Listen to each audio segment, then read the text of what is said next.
right, it's on the radar. I got the deputy all the way from Texas. Yes, sir. On the show. What up, bro? How you doing, man? I'm doing good. How you doing? You good? You look a little tired. You just got off a flight, or? Just got off a flight and a long train. Really? I never been here before, so. What airport you come out of? JFK. JFK. Oh, okay. So at least you're not out of LaGuardia. LaGuardia is the one where you want to stay away from that place at all fucking costs. At least JFK, you got room to move around. But if you were coming through like LaGuardia, that traffic would have been crazy. I'll see, man. How was the train ride? Man, I'm from Texas, so I'm not used to trains and like mad people around and like.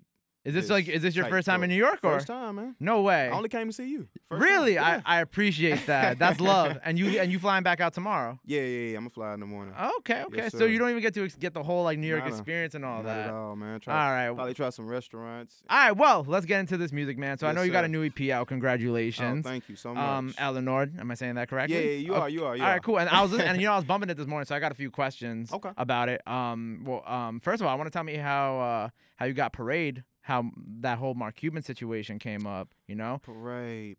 Okay, so for the Cuban situation, I'm shout out C Hendo from he from Fort Worth. He does a lot of business with the Dallas Mavericks, interviewing athletes. Man, he just always around. He do a lot of stuff over there. So he was interviewing Cuban. Oh, okay. And he uses my music sometimes in the intros of the songs or whatever. He switched between like Parade, my section, To the Fullest or whatnot. So he happened to use Parade on that one, and it was just a very, very dope look, man. Very dope look, because he got a lot of money, man. Yeah, billionaire. So Mark and like all the the high ups at the Mavericks organization, they watch all his content and stuff like that. So it's just a dope look. Are you a Mavericks fan? Of course. Of course. Of Okay. course. Okay. I gotta check. Yeah. So that's dope. That's dope. Congratulations Yes, on that. Man, so, I appreciate it. So with your new EP, there was one song that I found really interesting on it. I think it was it was like Switch Up or something like that. Change up. Thank you. My bad. No, you good. So I was trying to like decipher some of it. So just tell me, like, was there like a story behind that, behind the record? Yeah, no, it was. I was just a quick one. I had a friendship with some guys, maybe like going on 10 years. Okay. And it was just went bad, like out of the blue. And I'm a very introspective type artist. Even with the bounce on Change Up, I still want to put the emotion in there. So I had to speak on it. It was things that I had to speak on. As being an artist, I'd like to speak on things that I'm dealing with to get past them. You know what I mean? So once I put it on record, I'm done with it. So do you look at your music as like a form of therapy, kind of? Most definitely. Did you feel like making that record kind of like brought you like the closure you needed for that friendship? It really and stuff did, like that? because before I laid the record, I was like, man, I wonder if it'll ever go back to where it was. And so once I laid the record and I just got it all out, put it out to the people. The reception was great, and I'm done with it now. You know what I mean? So that's one of my favorite records on there too. So is this something that happens like a lot often with your music? Do you find yourself like using your music to like kind of like air out some things that you feel? Or is it just kind of like a special like occasions like that? Like you just in the studio and you were vibing. You're like, yeah, let me get this out right now. I always want to put something in there, like something that's real, something that's relatable. You know what I mean? Like, it's a very relatable record.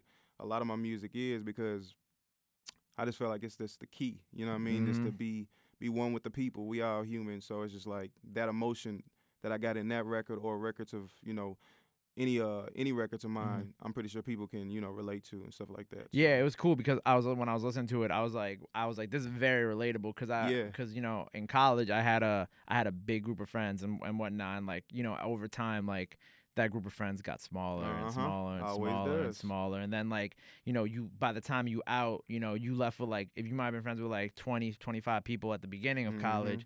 At the end of college, you're only really left with like your core, core group of friends. The ones that's gonna stick around, the ones that are gonna be with you. Yeah. And like I think about it a lot. I'm like, wow, like what happens if what would have happened if I didn't do this and that, or what if they didn't do this and that, or would we still be friends to this day, or would it kind of be like in the past or whatever. So I think that was a really dope like record for you to like put out, because like it was like it really caught my ear because it was of how relatable it was. Man, which I appreciated that. I really appreciate that. Thank you. Yeah. So with the rest of this project, what was kind of like your process going through like recording and all that stuff like that?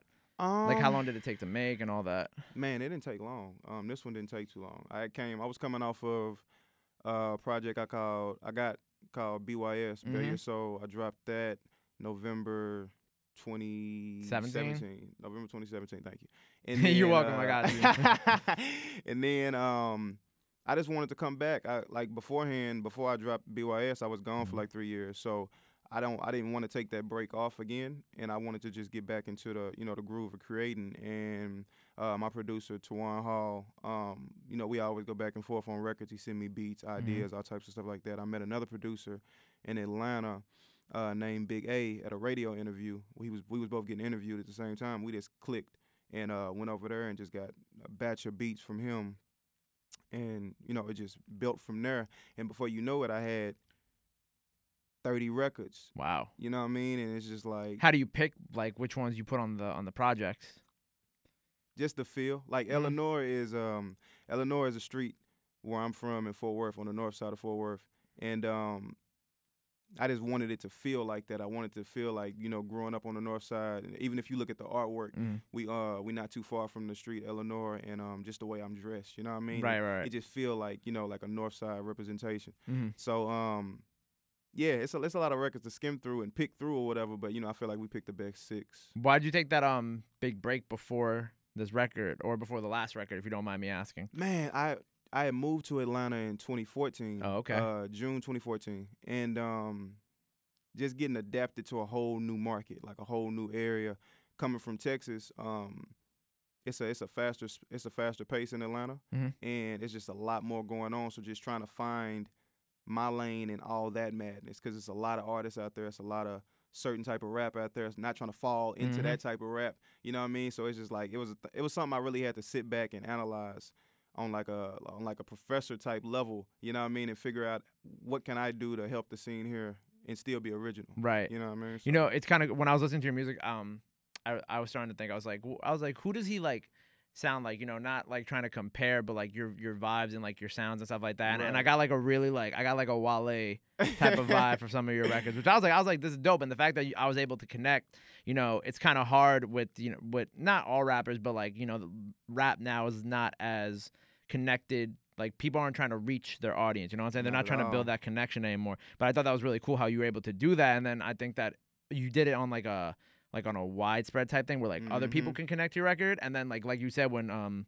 you do the album cover where it was like back in your hometown and whatnot, like people from your hometown could like really like kind of dig into it because it's kind of like a representation of them in a way. Exactly. Because you holding on to that, which I think is dope. And I think sometimes like you do need to take a break, Yeah, nah, it was definitely hard to sit on the sidelines and just let time pass. But it was just like it was just a grooming type process, you know what I mean? So when I came back with BYS, and the reaction that I got, I was satisfied with it, but I wasn't all the way. And so it just put me in a whole nother mindset to, just kind of prove a point, if you will. So do you think you'll ever take a break like that again? Never. Ever. I'm not doing it again. You're going to be consistent from now on, right? Yeah. Only way I'm taking a break like that is if, we didn't just win diamond. You know what I mean? Like, then I sit then for a while. you could go on vacation for a little bit and disappear. Yeah, I can't sit right now, though. That's dope. So something else that I read up about you is that you were approached for the 50th anniversary of Selma. Do I have that correct? Yeah. So what's up with that? Because like that's a big fucking deal. Like, you know what I'm saying? It was a big deal. Actually, it was my friend, one of my best friends, Brendan Marcel. Shout out to Marcel. He had got the opportunity, and at the time we had a record called Romans 12, and he was just like, man, you want to come with me, Selma, and come perform? How you gonna say no to that? He's a hard person to say no to. He's such a great guy. So like, we went down there, and it was definitely a dope moment. Streets was flooded. That was the same, time when Obama had walked all the people across the bridge. It was just symbolic. It was dope history. So it was just an honor to be there and perform at that, event. So it was super, super dope. That's dope. And what was opening for 2 Chainz like? Because I know 2 Chainz, man. That was in Why'd you say it like that? Because I'm trying to. That was a while ago. That was like 2013. Oh, that was a while ago, huh? 2013. Yeah, this was when he had based on a true story, Boats. That was like his first. Yeah, that's like first or second big project. Hit. And that was actually a really dope experience. It was a few thousand in there. I can't remember how many people, but it was just you know, just performing in front of that magnitude of people and just learning how to try to control those people. Yeah. It's just a dope experience. So that was fire. Do you find yourself like having like trouble like when like with crowd control and stuff like that, or does it like come like natural? I used to. It's just I think it's a learning process for artists. You know what I mean? Like it can be nerve wracking to get on a stage with all these people and just you know try to keep their attention for that long. Especially if you open it up, they're not there to see you. You know what I mean? Like they there to see whoever the main artist is. So if you really catch their attention and keep it for however long you got, that's special. But I mean as of now, yeah, I'm pretty comfortable now. So I know you've been working or you have worked with like Grammy Award nominated winning producers. What like you want to speak on like what it was like to kind of work with people of like that magnitude and you know what y'all cooked up? That was a record called The Heirs. It was actually that was our record and featuring our homie Jason Green and Chase and Cashe did the beat. He did that record off Look What You Done off Drake Take Care. He did that, that record. Wow. And he did a lot of other stuff too. But yeah, we ended up getting the beat. He was just you know trying to work with independent artists. I think we was on Twitter and we called him, and so we just got the beat and just cooked up. Just made it do, but just working with people like that, it just makes you, you know, feel like you one step closer. So it just makes you want to go harder. So, well, did they give you like any advice on like your music in the future, or did they kind of like, you know? Nah, I want to say it was just a smooth transaction. they pulled up, they did what they did, and then they was like, all right. Yeah, you know how it is, but like, nah, it wasn't too much of anything. It was just like, you know, good luck with it. You know what I mean? Right. So, but just like the smallest of things can catapult. You know what I mean? Just as far as motivation is concerned, I'm gonna take the smallest thing and make the biggest thing out of it. So when it comes to like the music that you're working on now, because you know, like you said, you're not taking no more breaks. You know, what can we expect? Like, you know, not like in the next couple years, next year, stuff like that. Like what you got cooking up? Without diving too deep into it, a busy 2019. Very busy 2019. Elinor just came out a few weeks ago. Doing great. We gearing up for the first visual. Dope. Which record can you say? I can't say, but we was going back and forth with it, but I think we settled on To the Fullest, the intro. Yes. So you like the record? Yeah, I was like I said, I was listening to the project this morning, and I was listening to it on my train ride because you know you experience that, and I'm coming from like close to that area too, so I'm really taking a long train ride. Jeez. So I got to listen to it.